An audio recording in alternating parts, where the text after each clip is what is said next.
Good afternoon, everyone. I am Trishan Bordas and I will discuss the introduction of this report. How well do you know yourself? Are you aware of your talents, skills, weaknesses, and strengths? Some may know, while some of you still do not know, right? The constant question, who am I, is founded in the human need to comprehend the origins of oneself.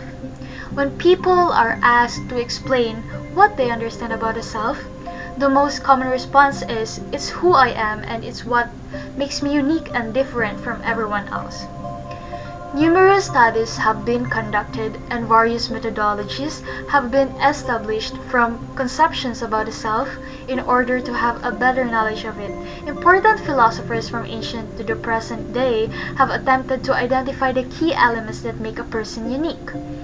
Sociology, on the other hand, views the self as a product of social interactions that develop over time and as a result of social activities and experiences. Anthropology views the self as culturally shaped construct or idea. Also, they assert that it is an autonomous participant in society as much as it is submerged in the community. Meanwhile, rather than giving a definition, psychology sees the self as having characteristics or properties that can be used to describe it. Pioneers in the study pointed out that the self is related to its physical and social environment. It is unique and it is necessary to its experiences. So, learning the different core conceptions of the self is important because it paves the way for us learners to engage in profound reflection and insight into our ongoing quest for self-discovery. Thus, let's find out how the philosophers define or describe self during the early and modern times. But before going to the details of their significant contributions in understanding the self, let me tell you first the objectives of the report as well as the scope of the report. For the objectives, at the end of this discussion, students will be able to first discuss the numerous representations and conceptualizations of the self from a variety of disciplines. Second, you can now compare and contrast how the self has been portrayed in various fields and perspectives. And lastly, you can now understand the various ways of understanding the self. So basically, after this discussion, us students will be able to understand the perspective of different philosophers about their ideas on understanding the self. So let's proceed to the scope of the report. The report prepared by the Group 1 is about the self from various perspectives. The content is compiled with the assistance of the members allocated to the various philosophers. The scope of the report must be as follows, with us focus solely on, first, the background of Socrates, Plato, and St. Augustine. Second, the contributions of Socrates, Plato, and St. Augustine. And lastly, the self in the perspective of Socrates, Plato, and St. Augustine. So now, let's proceed to the body of the report. Instead of using a PowerPoint presentation, we created a museum that showcases the three philosophers, Socrates, Plato, and St. Augustine. For our first curator, Mrs. Quadra, please take the lead. Good afternoon, everyone. I'm Divine Squadra and I will discuss about what is self according to Socrates.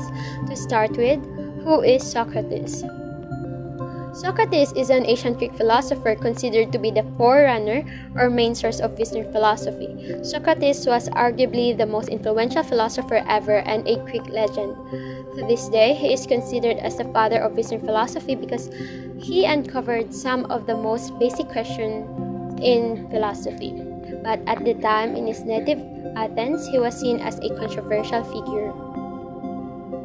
Plato was his greatest student. In fact, it was Plato who wrote his philosophy. As well known, Socrates didn't write anything. It was Plato who systematically articulated Socrates' philosophy through his famous dialogues, which also are chronicled as Socrates' life. He developed Socratic method. It is the dialogue between teacher and students instigated by the continual probing question of the teacher in a concerted effort to explore the underlying beliefs that shape the students' views and opinions. The self from his perspective. Socrates was concerned with the problem of the self. He asked questions about our existence and what does it mean when we say the word self. That's how we differ with other philosophers, and because of his ideas there are other philosophers who also questions about meaning of the self, the meaning of beingness. He believed in dualistic approach in understanding the self. Dualistic means every man is composed of body and soul. He said that an unexamined life is not worth living. As human beings, Socrates believed we should know how to questions the existence of life. We should know how to reflect. We should know how to talk about things that beyond of what we see. Question ideas a life should examine. We should reflect on true meaning of life. Example is the meaning of death, and for him that makes life worth living. And he also said, one thing only I know is that I know nothing. We would assume that Socrates believed that he knows a lot because he's a philosopher. He's very intelligent. Maybe he's trying to say that the more that we know, the more questions we ask. And as we grow older, we have more questions than answers. The more we wonder, the more we realize that there's a lot of things that we still don't know and a lot of unanswered questions. And the only way for you to answer this question is to continue asking more questions or examining life. There is a soul before the body existing in realm of ideas. Socrates believed that even though that happened to you, we can still connect to your past self, the one in the realm of ideas, by examining life. Hence, that's why teachers like to ask questions to their students, because they want us to actualize our potential. They want us to be wise, because that's what Socrates believes. Once the soul comes into the material world, he forgot everything. He is one of those who believe that even our life here on earth, we have been already existing. And in the realm of ideas, our soul is full of wisdom. We're very intelligent, and we can answer the most complex questions about life. However, when the soul comes into the material world where we exist, the soul forgot everything. Hence, by being born into this world, you're no longer as wise as you once were in the realm of ideas. Knowledge is brought out by Socratic approach.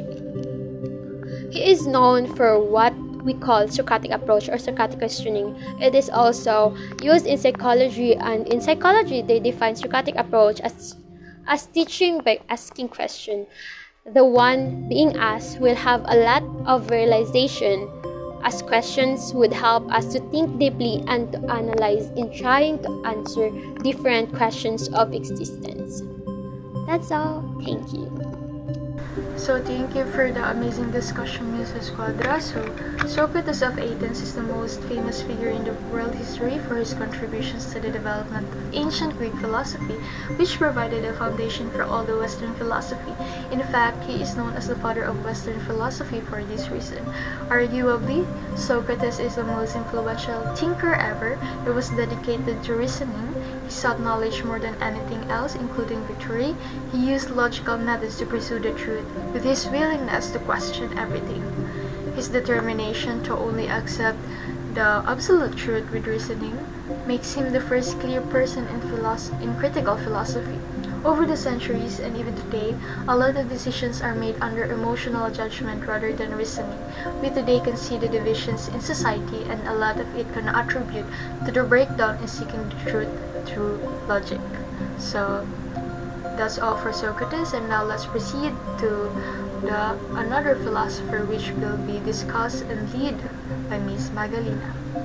And now let's talk about Aristocles, also known as Plato. Plato is an ancient Greek philosopher during classical period in ancient Greece. He is the father of idealism in philosophy because his ideas were realities. Plato is also a student of Socrates and influenced by its emphasis on politics and ethics. Plato is the founder of Academy, which is considered as prototype of today's university. Not only that, but Plato is also best known as the author of philosophical works of unparalleled influence. Plato has a theory that states dichotomy of ideal world forms and material world. where it talks about that this world is not the real world but rather a replica of the real world. And that real world is the world of forms. It is something that we cannot see nor touch, but rather it's beyond our consciousness, or it's beyond our awareness. Again, for Plato, this world where we live in right now is just a replica of the real world, or ideal world, or world of forms. And now I wonder, how did Plato describe the ideal world? How does it feel like to be there, or what does it look like? That's a world we cannot see nor touch. And this is an interesting question to ask. Now, rather than that, we can see how did Socrates influence Plato, because he also believed in dichotomy. And now let's proceed to Plato's perspective about self.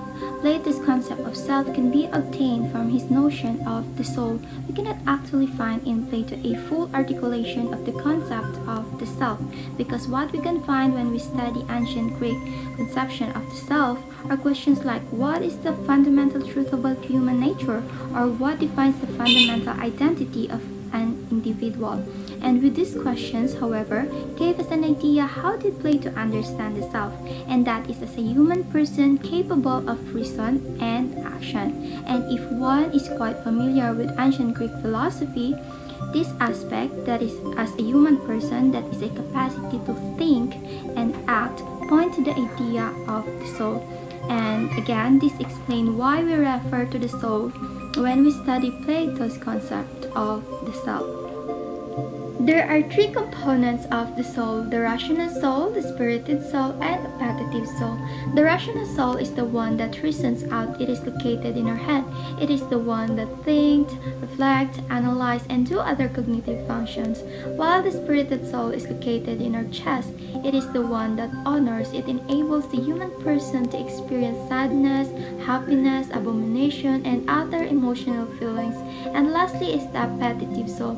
It is located in our abdomen. It is the one that desires. It drives out the human person's physical pain, hunger, thirst, and other physical wants. And out of these three, the rational soul is the superior.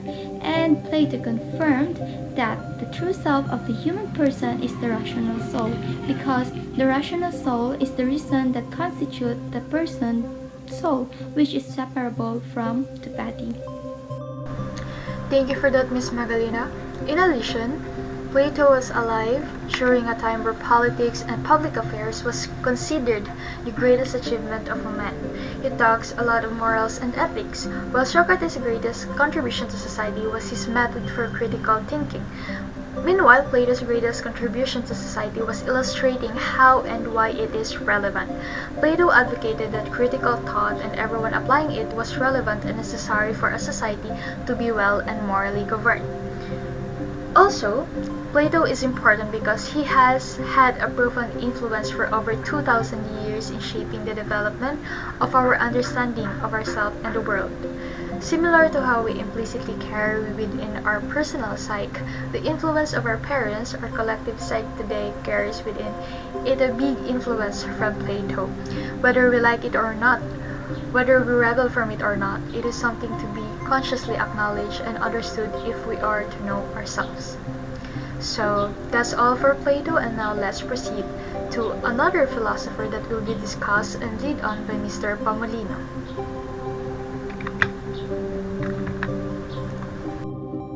If you believe what you like in the gospel and reject what you don't like, it is not the gospel you believe, but yourself. Saint Augustine once said. Good day everyone, I am Robin V. Pamolino, and today I will be discussing about what is self according to Saint Augustine's perspective. To start with, who is Saint Augustine? The complete name of Saint Augustine is Aurelius Augustinus Hipponensis, and he was recognized as the patron saint of brewers, printers, and theologians. Saint Augustine is an ancient Christian theologian who played a significant role in the development of early Western philosophy, such as his adaptation of Christian doctrine to Neoplatonism, which he was also marked by his merging of the Greek philosophy and the Judeo-Christian religious traditions. Now, to start with the main point, I have this question. Do you believe in life after death? Well, the self from The perspective of St. Augustine is that self is the relationship with the Christian God. He believes in dualism, which regard the man as the bifurcated nature, which regard the soul as the rider of the body. Come to think of driving a car. You cannot drive a car unless you have a car. And you cannot drive the car will not drive itself unless there's a driver. That's the idea. And according to St. Augustine, the two aspects of man would be imperfect, which is the body, and the one who is capable of reaching immortality, which is the soul. The perspective of St. Augustine was also influenced by Plato, but the only difference is that St. Augustine dwells on his Christian belief. Yeah, and there is this excerpt from his book entitled The City of God. The world of materials is not our final home, but a temporary one, because the real world is the one where God is. And I included that one here because it gives light to the concept of St. Augustine. And now, according to St. Augustine, the goal of the self is to be united with God. And in order to do that, one must live a good life or with virtue. And virtue, according to St. Augustine, is an inner disposition or a motivational habit that allows us to do whatever we do out of genuine love, or it is an ordered love. And according to St. Augustine, there are 4 kinds of virtues, which are the prudence, justice, courage, and temperance, which will help us to have a devotional relationship with God. And to discuss the 4 virtues, let us now start with the prudence, which can be defined as love that discerns or determines what helps us and what hinders us in pursuit of God. Prudence is the first thing that comes to our mind when making moral decisions in accordance with judgment. And by the aid of this virtue, we are able to apply moral principles and knowledge on how to act to specific situations without making mistakes, and to overcome the doubts, and in order to achieve good and to avoid the evil. The second virtue is the justice, which according to St. Augustine is that justice is a social purpose that begins and ends with the devotion and love of God. He points out that justice should always be coinciding with morality and the glory of God. The next one is when we are in a frightening situations, we need the third virtue, which is the courage. And according to St. Augustine, courage is when we compass our irrational thoughts to reduce excessive fear and to moderate excessive confidence. And I just want to add this here, upon knowing this activity, I felt anxious because I broke my frontal teeth a month ago, and I'm not confident about my voice because I think it's too feminine. Yet, upon researching upon the content of my report, especially on this part of virtue, I gained confidence and casted away my doubts and insecurities. The last one is the temperance, which includes refraining from sexual addiction, vengeance, arrogance, fury, or excessive anger through self-control. Moreover, temperance is a Christian virtue that balances the use of creative goods by reducing attraction. So, all in all, temperance is that it improves the power to control someone's emotion, appetite, and desire. That's it. And there ends my part of this collaborative report.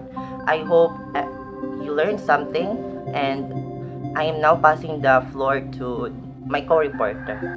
So thank you for the very informative discussion, Mr. Pamolino. So for additional information, St. Augustine believed that the human being who is both soul and body is meant to tend to the higher divine and heavenly matters because of his or her capacity to ascend and comprehend truths through the mind. He connected the ascension of soul with his assertion that everything related to the physical world belongs to the physical body, and if a person concerns himself or herself with this physical world, then he or she will not be any different from animals. St. Augustine pointed out that a person is similar to God as regards to the mind and its ability, that by ignoring to use his or her mind or the incorrect use of the mind, he or she would lose his or her possibility to reach real and long-lasting happiness. In contrast with some modern definitions of self, St. Augustine sees the self as being open to a relationship with God. He has 2 ways of conceptualizing the self as radically oriented to God, namely self-presentation and self-realization. St. Augustine's own life experience led him to the realization that in our innermost self we were made for God, and that nothing less than God can fulfill the human soul. Knowledge of ourself is primarily an innermost thing, but through our interaction with the external world, we learn more about ourselves. So that is all for Saint Augustine, and now let's proceed to the conclusion that will be discussed and led by Miss Ache. Hello everyone, I am Raisa A. Achi. In conclusion, Socrates, Plato, and St. Augustine were all dualist philosophers who explored the concept of the soul as an immortal object, whereas adhering to dualism, wherein every man is composed of body and soul. Socrates and Plato developed the same perspective of dualistic approach in understanding the self. However, St. Augustine was the one who allowed us to realize that this perspective can also be integrated with the religion and faith. And this philosophical perspective turns out to be very influential with the Christianity. Before this discussion ends, I want to emphasize some things wherein it summarizes each of the philosophers' philosophical frameworks. First and foremost, for Socrates, the reality is dualistic, comprised of two dichotomous realms. One realm is changeable, transient, and imperfect, whereas the other realm is unchanging, eternal, and immortal. The physical world in which we live, comprised of all that we can see, hear, taste, smell, and feel, belongs to the former realm. All aspects of our physical world are continually changing, transforming, disappearing. In contrast, the unchanging, eternal, and perfect realm includes the intellectual essences of the universe concepts, such as truth, goodness, and beauty. We find examples of these ideal forms in the physical world. For example, we might describe someone, our friends, or even our classmates as truthful, good, or beautiful. But these examples are always imperfect and limited. It is only the ideal forms themselves that are perfect, unchanging, and eternal. Socrates' scheme may at first glance seem abstract and impractical, but it has a profound impact on the way the self is understood. And lastly, for Socrates, our bodies belong to the physical realm. They change, they are imperfect, and they die. Our souls, however, belong to the ideal realm. They are unchanging and immortal, surviving the death of the body. And although a close relationship exists between our souls and our bodies, now we know that they are radically different entities. On the other hand, Plato's dialogues are filled with lessons about knowledge, reality, and goodness, and most of the lessons carry with them strong praise for the soul and strong indictments against the body. Also, the world where we exist right now is not the real world, but rather this is just a replica of the real world. For him, the real world is a world of forms, and it only exists in the realm of ideas. It's not something that we can see nor touch, but rather it is beyond our consciousness, our awareness. So basically, we can see how Socrates influenced Plato because he also believes in a dichotomy. Other than that, Plato conceptualized the self as a divine, or the soul as the most divine aspect of the self. When he says that soul is divine, he doesn't mean it is in a religious nor spiritual way, but he's saying that soul is the most intellectual part or aspect of the human person. Lastly, according to Plato, the body with its deceptive senses keeps us from real knowledge, and it tends us away from the virtuous life. It is in and through the soul that we shall have knowledge, be in touch with reality, and lead a life of virtue. Only the soul can truly know, for only the soul can ascend to the real world and the world of forms or ideas.